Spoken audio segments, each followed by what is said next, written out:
Sara Duterte takot humarap sa impeachment. Tama na, Inday. Marami ka pang ginagawa eh. Marami ka pang sinasabi. Marami ka pang gustong iboka. Marami ka pang gustong idraman. Marami ka pang gustong idahilan. 'Di ba? Kagaya nga na nasabi mo sa isang interview mo kay Banat Bay, ma-recall ko lang, Vice President. Ang sabi mo doon, liliwanagin ko sa'yo, eto, lalabas si Mary Grace Piatos kapag nagkaroon ng impeachment. So ngayon, pinaasa mo na naman ng taong bayan. Pinaasa mo na naman ng mamamayang Pilipino. 'Di ba? Kasi ang gustong mangyari ng mamamayang bansa ng bansang Pilipinas ay pagpaliwanagin ka sa iyong yung confidential fund. Bakit hindi mo kayang ibigay? Yun ang pinakamasakit doon. At hindi niya kayang ipaliwanag. Kaya ngayon, mga kababayan ko, yung mga abogado ni Sara Duterte, nagkukumahog na po sila. Double time at triple time na po sila, mga kababayan. Dahil hindi na nila kayang harangin pa ang ginagawang impeachment ng Kongreso. Sa panahon ho ngayon, mga kapatid, ay importante sa lahat. Ito po, mga kapatid. Kailangan malaman ng taong bayan kung ano ang totoo. At ano nga ba ang talagang dapat maintindihan ng tao.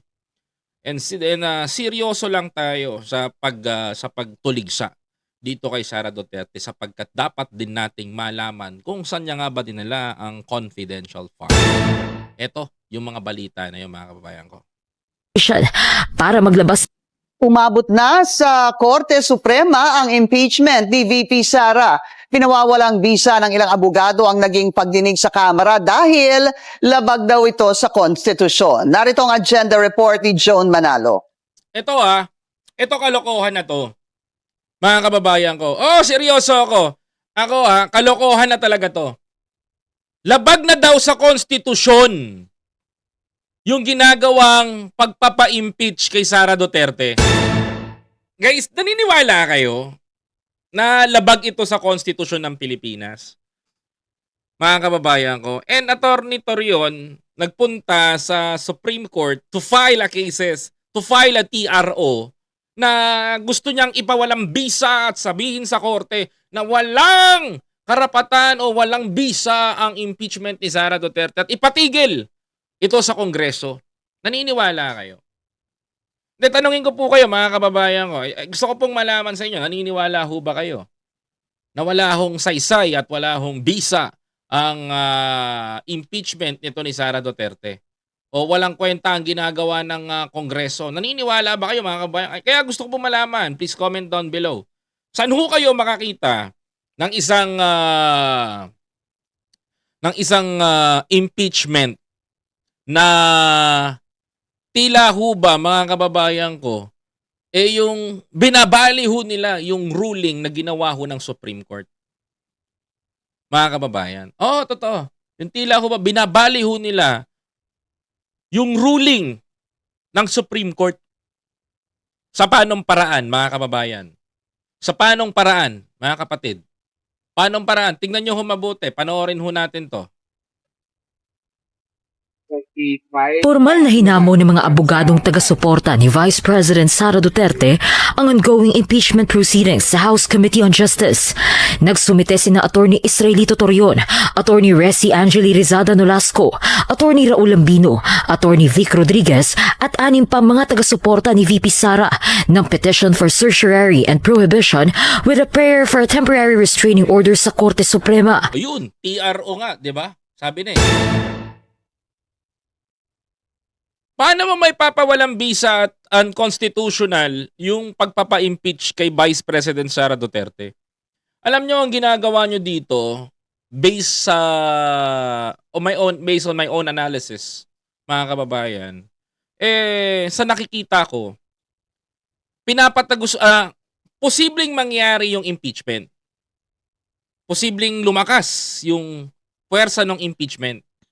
Pwedeng hindi mapigilan ni Sara Duterte yung paparating sa kanya na impeachment. Kaso nga lang, mga kababayan, ang pinakamahirap dito, ito ang pinakamahirap. na pinakamahirap. Pilit na gustong i-delay nung mga abogado ni Sara yung impeachment complaint laban sa kanya. Oo, totoo yan. Hindi po biro yun. Gustong mangyari ng mga kampo ni Sara Duterte na i-delay yung impeachment ni Sara. Sa makatuwid, mga kababayan ko, isang tahasang pagtataksil ho ito, number 1 sa ating konstitusyon. Tama ho kayo, mga kababayan ko. Tahasan ko hong sasabihin na ito hong ginagawa ni attorney ng kampo ni Sara Duterte ay tahasang pagtataksil sa taong bayan at sa bayang Pilipinas. Bakit ho, mga kababayan? Imagine niyo ho, sino ho ang gumawa ng bagong ruling ng impeachment? Di ba ho ang Supreme Court? Tama ho. Supreme Court, hindi na pa-impeach si Sara Duterte within 1 year. Naharang kasi nagkaroon ng 1-year bar ruling. Okay? Naintindihan nyo? Sinong gumawa nun? Supreme Court. Ngayon ho, sabi ho ng kampo ni Sara Duterte, unconstitutional ho yung ginagawa ng Supreme Court ngayon, mga kababayan ko. Okay? Unconstitutional daw ho yung ginagawa ng Kamara sa pagdinig sa impeachment. Unconstitutional. Sigurado ho bang unconstitutional? Mga kababayan ko, paano ho masasabi na unconstitutional sapagkat ang gumawa ng bagong ruling ay ang Supreme Court? So ngayon, pinapabulaanan ng kampo ni Sara Duterte na mali ang Supreme Court ngayon, mga kababayan ko. O ngayon, paano nila lulusutan yan? Kaya nga ang galing, di ba? Ang gagawin ng kampo ni Sara, kada may lalabas na bagong way upang mapa-impeach siya, i-delay ng kampo niya. Hanggang sa matapos at maubos na lang ang termino, mga kababayan ko. I-delay nila yan, mga kapatid. Yan ang gagawin nila, mga kababayan ko. Nakikita ninyo. Oh, tuloy. Para questionin ang mga ginawang hakbang ng House Justice Committee tulad na lang ng pag-i-issue ng subpoena sa Office of the Ombudsman at National Bureau of Investigation. Kasi hindi humaharap si Sara Duterte. So papasabpina ka na lang. Di ba? Tama naman yun. Based on the procedure, nakakahiya nga lang, Vice President, dinampot ng NBI. Maglabas ng mga dokumentong makatutulong sa impeachment proceedings. Kabilang na nga rito ang SALN ni VP Sara at NBI records ng mga umano'y pagbabanta ng bise laban sa first couple at dating House Speaker Martin Romualdez. Ito lang mga kababayan ko. Can you imagine, si Sara Duterte tatakbong presidente ng Pilipinas. So supposed to be, dapat meron kang transparency and accountability. If you say transparency and accountability, supposed to be open book ang buhay mo sa publiko. Ano man ang yaman mo, ano man ang hirap mo, ano man ang pera mo, ano man laman ng bangko mo, dapat alam yan ng mamamayang Pilipino. Ang problema sa iyo, Sara, masyado mong pinoprotektahan ang bangko mo. Okay? Ang gusto lang namin malaman, bakit hindi tama yung pagpa-file mo ng SALN? Bakit hindi tama yung mga inilalabas mo? Ano nga ba ang meron? 'Di ba? Minsan ka nang pinagbintangan at inakusahan kayong mag-asawa ni Sunny Trillanes. Kung wala talaga kayong bank accounts at ayaw nyong malaman ng mga Pilipino yon, huwag ka na tumakbo sa pagka-presidente because wala kang rights na tumakbo because walang assurance sa mamamayang Pilipino na meron kang fees and accountability and transparency. Oh. Imaginein mo, bangko mo, di mo kayang ipakita yung SALN mo, ba't pa itay boboto? Ba't pa itay lalagal? Ba't pa itay ihahalal? Kung hindi ka naman transparent sa mga mamamayang Pilipino. That's the biggest question. 'Di ba? Oh, ayaw mong ipaalam. Simple lang naman Inday. Simple lang. Marami kang tinatago talaga. Yun at yun lang yun at ayaw mong pasabugin. 'Di ba? Baka madami pang mabigay, idol, para delay ang impeachment. Correct. Angelo, talagang dine-delay nila. Oo, if they excited to authority Congress, it's not the delay, but the way they conducted their immediate Congress. Makinig ka sa debate ni Attorney Rodriguez at Luistro. Bakit ko pakikinggan si Attorney Vic? Samantalang ang abogado ay didepensahan kahit mali o tama ang isang akusado. 'Di ba? Yan ang trabaho ng attorney. Ipagtanggol ka.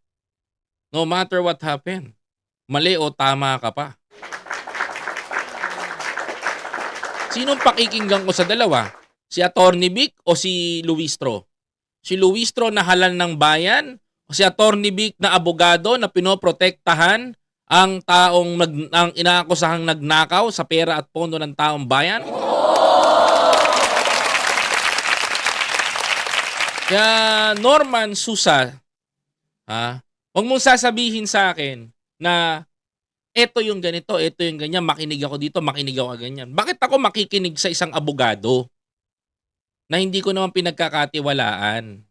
Bakit ako makikinig sa isang lawyer? Ba't ko panonoorin yung sinasabi niya? Kung nakikita ko naman na bias at one-sided siya. Imaginein mo si Attorney Vic Rodriguez pa sasabihin mo, galing kay PBBM nung pinalabas ni PBBM dahil sa issue sa pera. Ngayon, pakikinggan mo, kakampihan mo, 'di ba?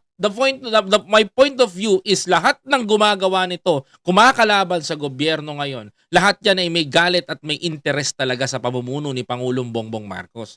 Suddenly, hindi lang nila nakuha yung gusto nilang makuha, kaya nagre-rebelde sila at nilalabanan nila ang Marcos administration right now. Hindi nila kayang pabagsakin si PBBM. Kaya ginagawa nila mga kababayan ko, gumagawa sila ng eksena na ikapapahiya na lang ng mamamayang Pilipino, hindi ng presidente ng bansa natin. Tama? Oh. Ngayon, paano tatakbo si Sara hindi nga magpaliwanag ng ano niya, ng kanyang salin niya. 'Di ba? Example na lang. Ayaw niyo pa ipa-impeach, 'di ba? Ayaw niyo ipa-impeach yung pinagbantaan yung buhay ng presidente. Is that a normal person? Is that a normal human being? Na kaya niyang sabihin na, papatayin ko yung presidente, papatay mo si ganito, papatay mo si ganyan. Alam mo, minsan naranasan ko rin yan Yung magsalita ako na, pababanatan ko to, patutumba ko to. Because of anger. Pero, in public way, generally, sabihin mo yon, delikado ka doon. Maraming Pilipino nakapanood. Buti na lang yung sa akin, isang tao lang nasabihan ko. Pero nilaglag pa ako. Pero magkaganon pa man, mga kababayan ko, magkaiba ang situation namin ni Sara. Si Sara nakapagsalita ng because of anger. Parehas ko din, nakapagsalita rin ako because of my anger. 'Di ba? Pero, pwedeng mangyari yon. Pwede kong gawin yon. Pwede ko rin ipatumba yung tao na yon. Pero we have difference. We have many different types of personality. Pero kapag nagsalita ang isang tao na ganyan, tandaan nyo to, mga kababayan ko. Nagtandaan nyo to. Pag nagsalita ang isang tao na ganyan, at ang tao na yan ay mapera, tandaan nyo, walang imposible.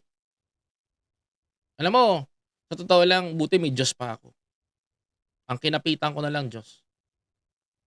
Kasi sobrang galit ko, pwede ko manggawin yun. Ganon din si Sara.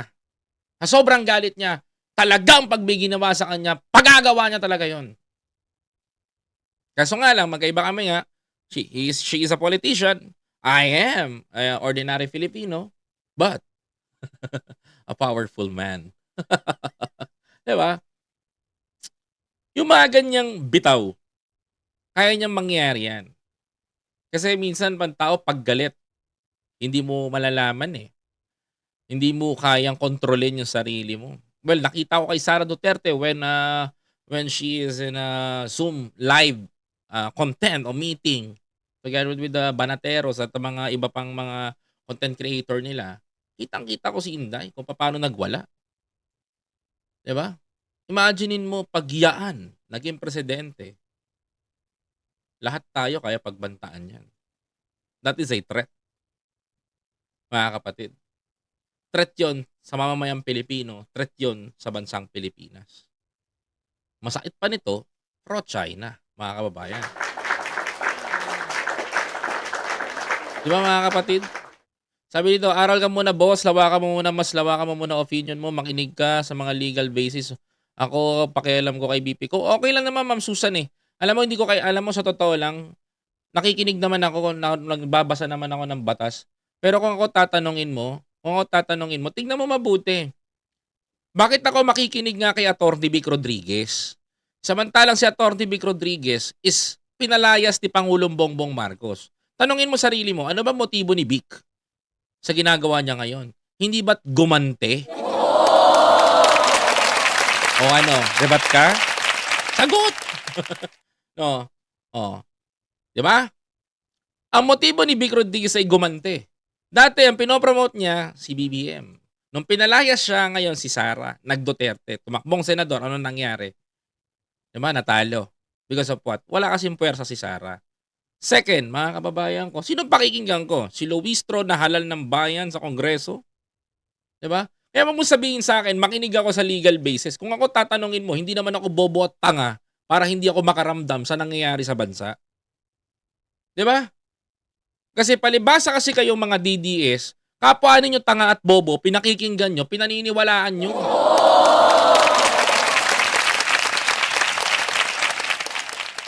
Di ba, mga kababayan ko? Sasabihin mo, unconstitutional. Asan ang constitution? Asan ang unconstitutional? Samantalang ang sasabihin, babalik ta rin nila yung ruling na ginawa ng Supreme Court. Imagine that. Diba? Tuloy natin to para masaya. Fight and challenge is simple but serious. The House Committee on Just Conduct, the strict threshold discipline required by the Constitution and by the House rules on impeachment.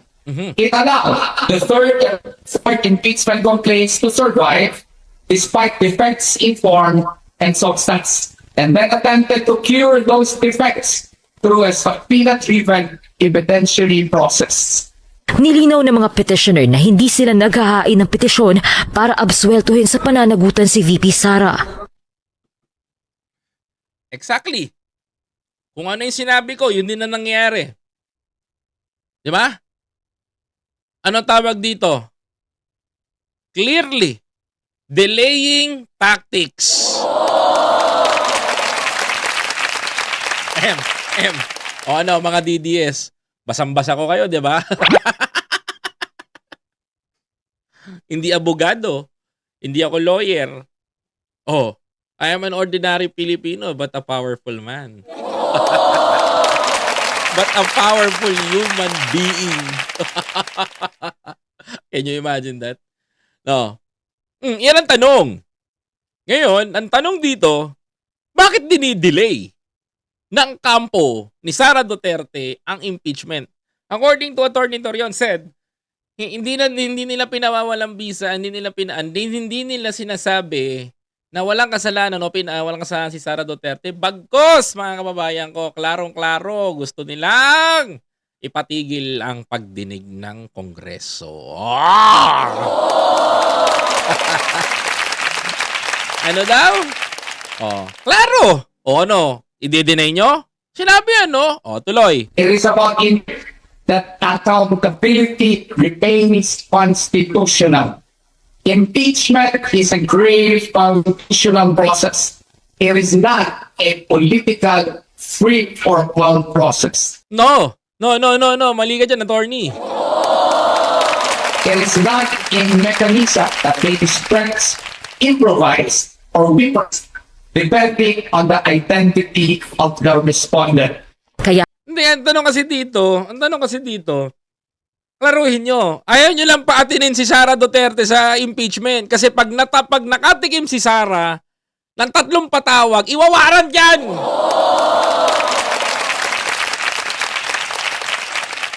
Pag nakatikim si Sara Duterte, 3 pagdinig o 2 pagdinig, baka mamaya ipawaran dyan. Ay nako, Diyos ko po. Nako, yan ang pinakamahirap dito. Baka mag-Alabato de la Rosa yan. Ay hinihiling ng mga petitioner sa Korte Suprema na ipawalang bisa ang mga naging aksyon ng komite at pigilan na ang mga susunod pang pagdinig. Di ba? O, yan ang ginagawa nila. Nararapat lamang daw umusad ang impeachment kung may sapat na batayan ito at sa pamamagitan ng prosesong pinagtitibay ng saligang batas. And tanong dito, Supreme Court na nga ang gumawa ng panibagong ruling. Sinunod ng Kongreso yung bagong ruling, tapos sasabihin nyo unconstitutional. Sinong ginagago nyo?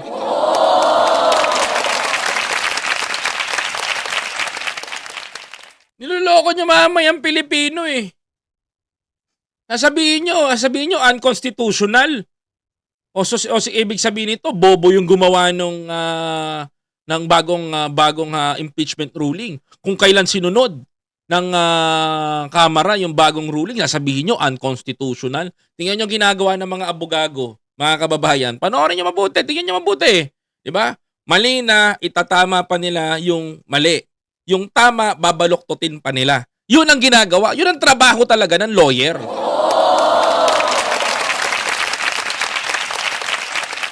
I'm not saying all the lawyers is ganun. Pero talagang yan ang kalakaran. Para sa agenda, Joan Manalo, Billionaire News Channel. Exactly! Kapatid, nadali mo. Ralph Monteflor. Tama yung sinabi mo, brother. Alam mo kung ano, sabi ni Ralph, trap na si Sara. Ngayon, go to impeachment or bitaw sa pagkabise and face the cases, file in the court. Tama! Yan yun! Diba? Wala na kasing kawala si Sara Duterte ngayon. Lahat ng lulusutan niya may haharang na. Kumbaga sa isang daga na naglalaro sa isang bahay, lahat ng butas ay tinakpan ng may-ari upang wala na siyang malusutan. Kung ang bahay na tinuturing ko ay ang Pilipinas. At ang mga butas na yon ay yung mga gustong kumawala ang daga at makatakas doon sa kanyang pagkakasala sa pagkain ng limpak-limpak na piso na pera ng taong bayan. Mga kapatid, ito yung daga na may bangko. Ito yung daga na bondat sa laman. Ito yung daga na puti na akala mo'y malaanghel lang itsura. Pero pag tinignan mo ang kanyang tahanan, akala mo barong-barong. Yung pala, naglalakihang mga kayamanan na hindi mabilang. At sa sobrang hindi mabilang, mga kababayan, nauusisa na ngayon kung saan nga ba dinadala ang pondo at pera ng taong bayan. Yun po ang pinakamalinaw na mensahe ng video na to. Ito'y hindi lamang patungkol sa impeachment, kundi sa karapatan din nating mga Pilipino. Maging wais po tayo. Mga mamamayan natin sa bansa, tayo rin ho ang mahihirapan. Sa pagpili ng isang kandidato sa 2028, hindi ko isasaalang-alang ang 6 na taon ng buhay ng aking pamilya sa taong hindi marunong magpaliwanag ng kanyang yaman, mga kapatid. Because ang kailangan ng bansa natin na isang leader, meron transparency and accountability. Dalawang klase, dalawang katangian na dapat meron ang isang pangulo. Please don't forget to follow, like, comment, share, and subscribe, mga kababayan ko.